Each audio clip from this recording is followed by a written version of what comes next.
3 misconceptions of the Salt Lake City real estate market. That is what I'm talking about today. People have ideas of what's going on in the real estate market going into 2024 and coming off of high interest rates. So it doesn't matter if you're a buyer or a seller, I am going to talk about those 3 misconceptions that could be keeping you out of the real estate market. So stay tuned.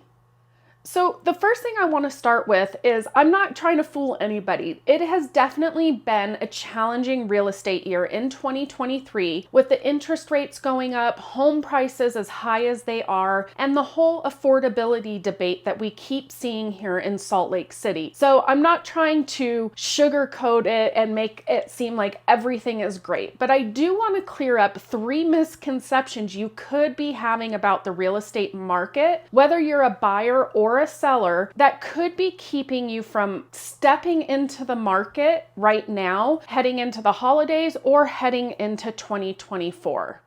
Number 1, you can't sell your house or even buy a house until the interest rates come down. Now, buying is a little bit different because everybody's financial situation is different. But if you're looking at selling your property, don't buy into the fact that there's nobody out there buying houses right now. Because I will tell you, the week before Thanksgiving, I had one first-time home buyer close on their house and I had an investor close on their house all that same week before Thanksgiving. So there are definitely people still out there looking for homes.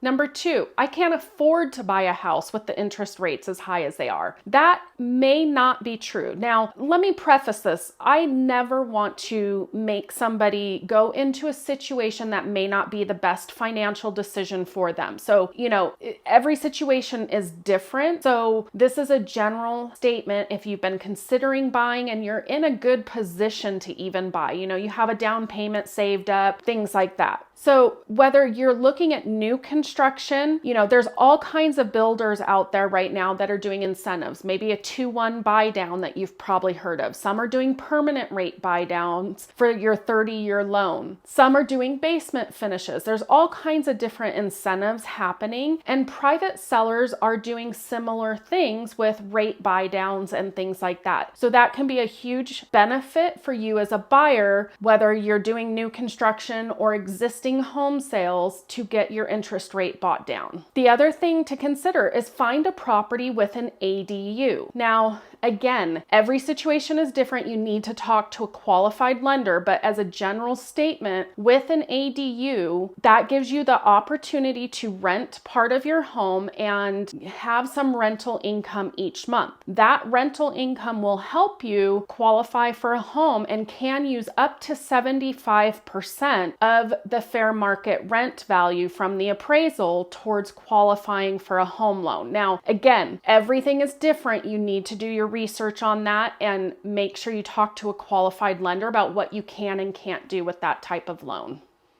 And number 3, the sellers. The market is not what it used to be 1 year ago, 2 years ago, 3 years ago, when your neighbor down the street sold and had 10 offers in 10 minutes. So what I mean by that, and this is for buyers too, buyers have time on their hands now. They have time to see more properties, to make a good decision for themselves, and honestly, to be pickier about the house that they choose. And again, this is just a general statement, but because of that and the interest rates, the strategy that you have of, I'm going to list high and see if I can get a little more money than what I think the house is worth, and if not, I'll drop the price later, is probably not going to be the best strategy in this market. Because what happens is when your home is first listed, you get a lot of attention, you get a lot of momentum as a new listing. And if you're high in price, that diminishes the interest because buyers realize your price is off. So by the time you're ready to drop your price to where you should have started, buyers have now moved on, or you just don't have that momentum you do when you first list a property. Again, that's a general statement. Every property is different, but again, it just may not be the best strategy for you as a seller. The same is true for properties that are outdated. Buyers understand how much it costs to update a property. And so if you're not aggressively priced on a property that needs to be updated,